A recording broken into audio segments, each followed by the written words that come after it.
Hello students, आप सभी का स्वागत है हमारे YouTube channel stetho study point पर। आप सभी इस क्लास को ज्वाइन करने से पहले या जो भी ज्वाइन कर रहे हो सभी हमारे इस यूट्यूब चैनल को सभी सब्सक्राइब जरूर करें, ज्यादा से ज्यादा इस क्लास को शेयर करें, लाइक करना बिल्कुल ना भूलें और बेल आइकन जरूर दबा दें कि आने वाली अपकमिंग क्लासें आपको मिलती रहे। और कमेंट सेक्शन में कमेंट अपना जरूर छोड़े कि कौन सा टॉपिक है जिसमें आपको समस्या आ रही है पढ़ने में, ताकि हम अगली नेक्स्ट क्लासों में वो लेते हैं। चलिए अपन आज अपनी क्लास में शुरू करते हैं प्राइमरी हेल्थ सेंटर के बारे में। इससे आपकी पिछली जो क्लास हुई थी आपके लास्ट क्लास, उसमें अपन ने सब सेंटर के बारे में पढ़ा था कि उप स्वास्थ्य केंद्र क्या होता है, उसके क्या क्या नाम है, कितनी जनसंख्या को कवर करता है, कितने स्टाफ होते हैं, ठीक है ना, उसमें कितनी किट सर्विसेज होती है, उन किट के अंदर क्या क्या चीजें होती हैं, वो सारी चीजें अपन ने उसके बारे में पढ़ी थी, ठीक है ना। आज अपन बात करते हैं प्राइमरी हेल्थ सेंटर के बारे में, जिसको अपन हिंदी में कहते हैं प्राथमिक स्वास्थ्य केंद्र। क्या कहते हैं हिंदी में अपन? प्राथमिक स्वास्थ्य केंद्र के नाम से जानते हैं।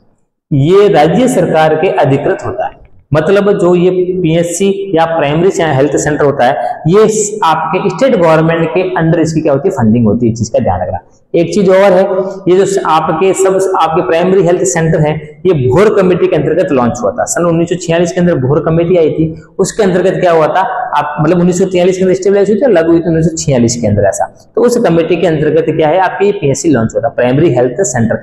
इसको अपन एक चीज और वर्बली बोल देता हूं, इसमें ऐड नहीं है लेकिन वर्बली बोलता हूं, कंपटीशन के अंदर आएगी। इसको अपन न्यूक्लियस ऑफ हेल्थ के नाम से जानते हैं, मतलब स्वास्थ्य का केंद्र, जो मेन केंद्र बिंदु या सेंटर बिंदु होता है, उस स्वास्थ्य के रूप में अपन गिनते हैं। उसको किसको कहते हैं अपन? प्राइमरी हेल्थ सेंटर को कहते हैं। इस चीज का ध्यान रखना है। समझ में आया? किसके अधिकृत होगा? ये राज्य सरकार के अधिकृत होगा। फिर अपन बात करते हैं बेड कैपेसिटी।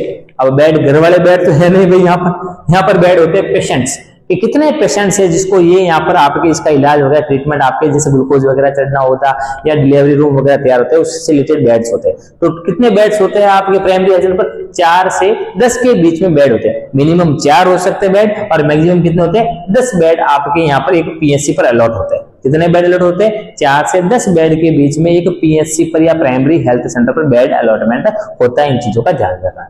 उसके बाद में बात करते हैं पॉपुलेशन के बारे में या जनसंख्या के बारे में। ये कितनी जनसंख्या को कवर करता है? 20,000 से 30,000 की जनसंख्या को कवर करता है एक पीएचसी। मतलब एक पीएचसी जो है वो 20,000 से 30,000 की जनसंख्या को क्या करेगा? कवर करेगा। जिसमें 20,000 तो पर्वतीय क्षेत्र जो हिली एरिया होते हैं वो पर, और 30,000 जो होते हैं वो कहाँ होते हैं? आपके प्लेन एरिया पर या समतल क्षेत्रों पर होते हैं, वहां पर एक पीएचसी होता है।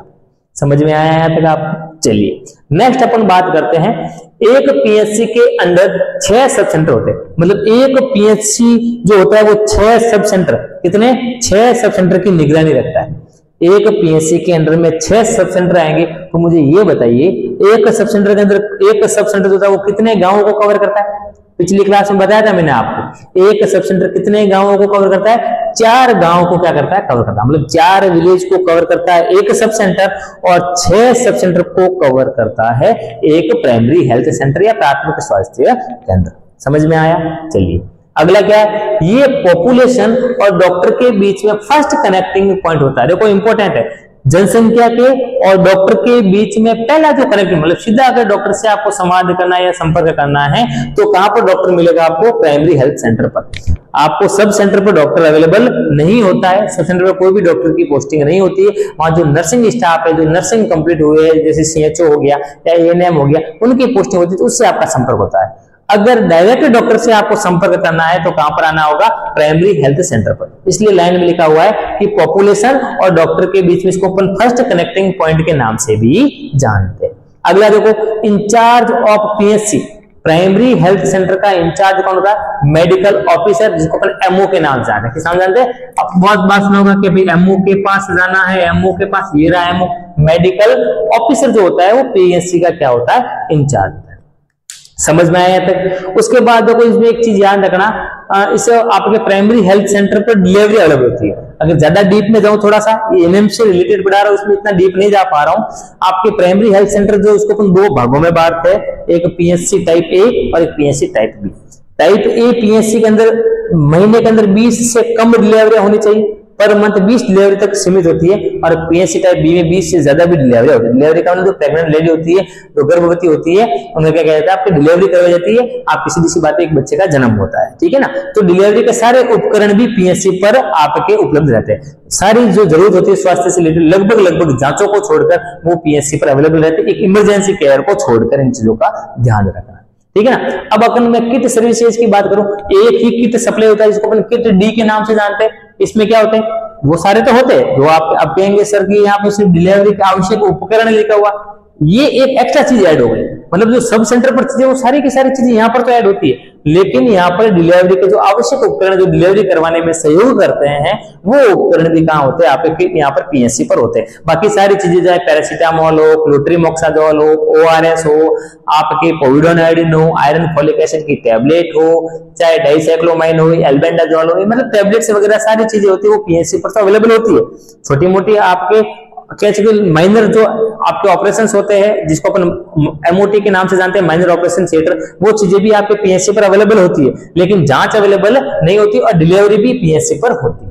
और किट सर्विसेज में कौन सा किट सप्लाई होता है, किट डी सप्लाई होता है। समझ में आया यहाँ तक आपको? चलिए नेक्स्ट अपन पढ़ते हैं तीसरे के बारे में, जिसका नाम आता है कम्युनिटी हेल्थ सेंटर। देखो सब सेंटर पढ़ लिया, प्राइमरी हेल्थ सेंटर पढ़ लिया, अब आ रहा है कम्युनिटी हेल्थ सेंटर या सामुदायिक स्वास्थ्य केंद्र। चलिए इसके बारे में बात करता है। ये कितनी पॉपुलेशन को कवर करता है, 80,000 से 1,20,000 की जनसंख्या को कवर कौन करता है, एक सीएचसी या कम्युनिटी हेल्थ सेंटर करता है। जहां 80,000 तो पर्वतीय क्षेत्रों पर और 1,20,000 कहां पर होगा, आपके प्लेन एरिया या समतल एरिया। समझ में आया? एक सीएचसी कितनी पॉपुलेशन को कवर करेगा, 80,000 से 1,20,000। देखो तीनों की जनसंख्या अगर साथ में याद करवाने की कोशिश करूं तो सब सेंटर करेगा 3,000 से 5,000 की जनसंख्या को कवर, प्राइमरी हेल्थ सेंटर करेगा 20,000 से 30,000 की जनसंख्या को कवर, और आपके कम्युनिटी हेल्थ सेंटर या सामुदायिक स्वास्थ्य आपकी कितनी जनसंख्या को कवर करेगा, 80,000 से 1,20,000 की जनसंख्या को। समझ में आया आपको? चलिए अगला, एक सीएचसी के अंदर 4 पीएचसी आते हैं। एक कम्युनिटी हेल्थ सेंटर के अंदर कितने प्राइमरी हेल्थ सेंटर आते हैं, 4 पीएचसी जो होता है उसको जो होता है ऊपर कौन होता है, एक कम्युनिटी हेल्थ सेंटर होगा।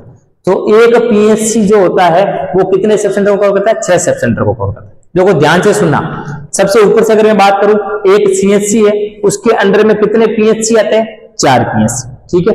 फिर एक पीएचसी के अंदर कितने सब सेंटर को निगरानी करता है, वो आपके 6 सब सेंटर को, और एक सब सेंटर कितने गांवों को कवर करता है, 4 गांव। मतलब मोटे मोटे रूप से सारे व्यक्ति तक स्वास्थ्य की सुविधाएं पहुंच रही इस हेल्थ केयर डिलीवरी सिस्टम के द्वारा। समझ में आया आपको? तो एक सीएचसी के अंदर कितने पीएचसी आते हैं, 4 पीएचसी आते हैं। अगला इंपॉर्टेंट है ये लाइन तो बहुत इंपॉर्टेंट है आपके, देखो जहां लिख रहा हूं मैं आपके, ये वाली, ये फर्स्ट रेफरल यूनिट होती है, इंपॉर्टेंट है। कम्युनिटी हेल्थ सेंटर को फर्स्ट रेफरल यूनिट के नाम से जानते हैं। पीएचसी या सब सेंटर पर कोई भी पेशेंट होता है उसको सबसे पहले रेफर कहां करते हैं, आपके कम्युनिटी हेल्थ सेंटर पर करते हैं, सीएचसी पर करते हैं, इसलिए इसको अपन फर्स्ट रेफरल यूनिट के नाम से भी जानते हैं। समझ में आया यहाँ तक आपको? अगला पॉइंट क्या है, यहाँ पर इमरजेंसी केयर प्रोवाइड कर दी जाती है। यहाँ पर जो आपातकालीन सेवाएं हैं वो कहाँ प्रदान की जाती है, आपके कम्युनिटी हेल्थ सेंटर पर। चाहे कोई एक्सीडेंट केस आ गया, कोई डिलीवरी केस हो गया, कोई अबनॉर्मल डिलीवरी केस हो गया, कोई आपकी इंजरी हो गई, चाहे ब्रेन हेमरेज हो गया, कुछ भी बड़ी से बड़ी बीमारियों का इलाज जो लगभग कहाँ पर हो जाता है, या इमरजेंसी जो केयर होती है वो कहाँ पर प्रोवाइड की जाती है, आपके कम्युनिटी हेल्थ सेंटर पर की जाती है। समझ में आया यहाँ तक आपको? चलिए नेक्स्ट देखिए, एक कम्युनिटी हेल्थ सेंटर की बेड कैपेसिटी कितनी होती है आपके, 30 से 50। मतलब 30 बेड भी हो सकते हैं मिनिमम, और मैक्सिमम कितने जा सकते हैं, 50 बेड। एक कम्युनिटी हेल्थ सेंटर पर मैक्सिमम 50 बेड की आपकी सीटिंग अलॉटमेंट होते हैं, जहां 50 एक साथ आप पेशेंटों को देख सकते हो। अगला, स्टाफ कितने होते हैं, देखो स्टाफ भी ज्यादा होते हैं, 48 से 52 के बीच में स्टाफिंग पैटर्न रहता है। 48 to 52 के बीच में क्या रहते हैं, स्टाफ रहते हैं। समझ में आया आपको? इतने स्टाफ कहाँ कार्यरत रहेंगे, आप अगर सीएचसी पर। सीएचसी पर स्पेशलिस्ट भी होते हैं, चाहे फिजिशियन हो गया, पीडियाट्रिशियन हो गया, गायनेकोलॉजिस्ट हो गया, ऑप्स हो गया, एनेस्थोलॉजिस्ट हो गया, कोई सर्जन हो गया, ये सारी जो स्पेशलिस्ट होती है वो सारी सेवा कहाँ मिलती है, आपके सीएचसी पर मिल जाती है। अगला, यहाँ पर सभी डायग्नोस्टिक फैसिलिटी अवेलेबल होती है। सबसे बड़ी बात है, सीएचसी लेवल पर सारी की सारी जांचें क्या होती है, अवेलेबल होती है। इन चीजों का ध्यान रखना है, ठीक है ना। उसके बाद में किट सीरीज में किट ई से लेकर किट पी तक सारी किट जो सप्लाई होती है वो कहां पर होती है, आपके सीएचसी या कम्युनिटी हेल्थ सेंटर पर। मतलब सारे उपकरण, सारी चीजें जो बहुत जरूरी है आपके स्वास्थ्य को सही करने के लिए या कोई ऑपरेशन करने के लिए, इमरजेंसी केयर प्रोवाइड करने के लिए, ये सारे इक्विपमेंट्स, सारी दवाइयां, गोलियां जितनी भी होती है वो सारी चीजें इस सीएचसी लेवल पर किट ई से किट पी के बीच में मौजूद होती है। समझ में आया आपको यहाँ तक। यहाँ पर अपना हेल्थ केयर डिलीवरी सिस्टम नाम का टॉपिक क्या हो जाता है, पूरा का पूरा स्टॉप, मतलब पूरा खत्म हो जाता है एएनएम से रिलेटेड। अभी देखो वापस रिवाइज कर रहा हूँ इस क्लास के अंदर जाने से पहले हेल्थ केयर डिलीवरी आपके फर्स्टली रिवाइज कर लेता हूँ ताकि चीजें आपको याद रहेगी। हेल्थ केयर डिलीवरी सिस्टम को अपन ने 3 भागों में बांटा, प्राइमरी, सेकेंडरी, टर्सरी। प्राइमरी के अंदर सब सेंटर पड़ा और आपके एग्जांपल क्या था, पीएससी पड़ा। सेकेंडरी लेवल के अंदर सीएचसी और डिस्ट्रिक्ट हॉस्पिटल आता है और टर्सरी लेवल के अंदर आपके एम्स, मेडिकल कॉलेज और टीचिंग हॉस्पिटल आता है। फिर अपन ने विलेज लेवल के अंदर पढ़ा था 4 पोस्टें, कौन कौन सी, आशा के बारे में पढ़ा, आपके आंगनवाड़ी वर्कर के बारे में पढ़ा, अपन ने विलेज हेल्थ गाइड के बारे में पढ़ा और ट्रेडिशनल बर्थ अटेंडेंट के बारे में पढ़ा। इन चारों के बारे में जानकारी। फिर अपन ने सब सेंटर को विस्तार से जानने की कोशिश की, फिर अपन ने प्राइमरी हेल्थ सेंटर को भी विस्तार से जानने की कोशिश की और लास्ट वाला कम्युनिटी हेल्थ सेंटर इसको भी अपन ने विस्तार से जानने की कोशिश की। यहाँ पर अपने हेल्थ केयर डिलीवरी सिस्टम नाम का टॉपिक क्या होता है, एएनएम से रिलेटेड खत्म हो जाता है। नेक्स्ट क्लास में किसी और अच्छे टॉपिक के साथ में आएंगे जो एग्जाम में आने लायक होता है। जाने से पहले सभी हमारे YouTube चैनल को सब्सक्राइब जरूर करें, क्लास को ज्यादा से ज्यादा शेयर करें, लाइक करना बिल्कुल ना भूलें और कमेंट सेक्शन में कमेंट जरूर छोड़ें कि हमारी जो आपको क्लास है वो कैसी लग रही है, हमारा एक्सप्लेनेशन कैसा लग रहा है और कौन सा टॉपिक है जो आपको समझ में नहीं आ रहा है। चलो मिलते हैं अगली क्लास में, तब तक आपसे हम विदा लेंगे। मिलते हैं नेक्स्ट क्लास में। Thank you so much.